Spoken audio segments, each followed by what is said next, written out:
کسی کے باپ کا آخری وقت ہو، غور سے سنیے گا، پہلے سوال پوچھتا ہوں، اپنے ماں باپ اور سارے انسانوں سے زیادہ حضور سے محبت کرتے ہیں یا نہیں؟ جواب دو، کرتے ہیں؟ اللہ اس محبت کو سلامت رکھے۔ اب سوال پوچھتا ہوں، باپ کی زندگی کا آخری وقت ہو اور اس کے لب ہل رہے ہوں تو بیٹا اپنا کان اپنے باپ کے لبوں کے پاس کرتا ہے اور سننا چاہتا ہے کہ باپ اپنی آخری وقت میں کیا نصیحت کر رہا ہے، اور باپ اگر اس وقت کوئی نصیحت کر دے تو بیٹا اسے اپنے دل کے اندر بٹھا لیتا ہے اور سوچتا ہے یہ میرے باپ کی آخری وصیت تھی، میں اس پر زندگی بھر عمل کروں گا۔ نادانوں، باپ کی آخری وصیت کو یاد رکھتے ہو، رسول کی آخری وصیت کو یاد نہیں رکھتے۔ پیغمبر رحمت نے وصال کے وقت نماز نماز نماز فرمایا تھا۔ اگر کوئی اس وصیت کو یاد رکھتا ہے تو یاد رکھو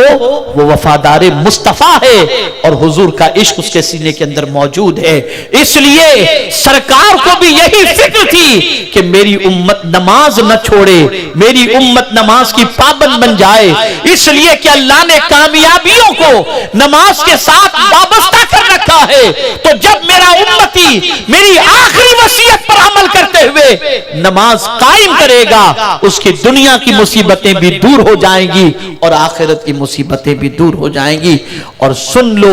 میرے پیارے آقا صلی اللہ علیہ وسلم کے پیارے دیوانوں، بہت عرصے پہلے کا ایک واقعہ ہے، مجھے پھر یہاں پر اس وقت یاد آ گیا، میں نے شاید کہیں یہ واقعہ عرض بھی کیا ہے۔ دیکھیے کبھی کبھی انسان کے دل و دماغ میں کوئی بات بیٹھ جاتی ہے اور پھر اس بات کی وجہ سے وہ اس پر عمل کرتا ہے تو اس کی زندگی میں کتنا انقلاب پیدا ہوتا ہے۔ میرے پیارے آقا صلی اللہ علیہ وسلم کے پیارے دیوانوں،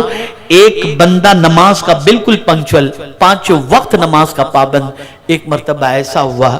کہ وہ سویا، عشاء کی نماز پڑھ کر کے سویا۔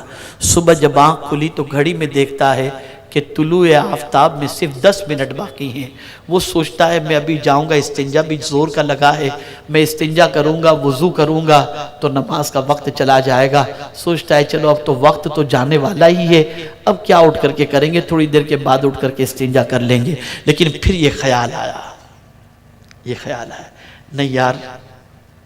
مجھے اٹھ جانا چاہیے، میں جلدی سے استنجا سے فارغ ہو کر جلدی سے وضو کر کے چاہے 2 رکعت فرض ہی کیوں نہ ادا کر لوں، اس لیے کہ اگر میں اس وقت اٹھ کر کے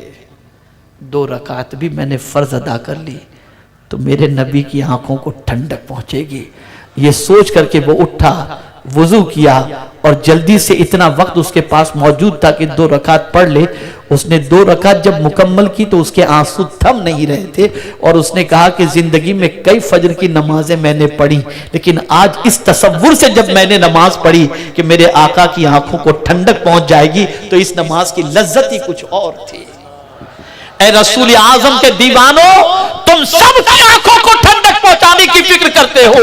آؤ آج سے عہد کرو کہ اپنے نبی کی آنکھوں کو نماز کے ذریعے ٹھنڈک پہنچاؤ گے، اور جب نبی کی آنکھوں کو ٹھنڈک پہنچاؤ گے یہ مصطفیٰ دنیا میں بھی ٹھنڈک عطا کریں گے، قبر میں بھی ٹھنڈک عطا کریں گے اور محشر میں بھی ٹھنڈک عطا کریں گے۔ اللہ تعالی ہمیں نماز کی پابندی کی توفیق نصیب فرمائے، اقامت صلاۃ کی توفیق نصیب فرمائے، اور پروردگار ہمیں اور اپنی اولاد کو نماز کا پابند بنانے کی توفیق نصیب فرمائے۔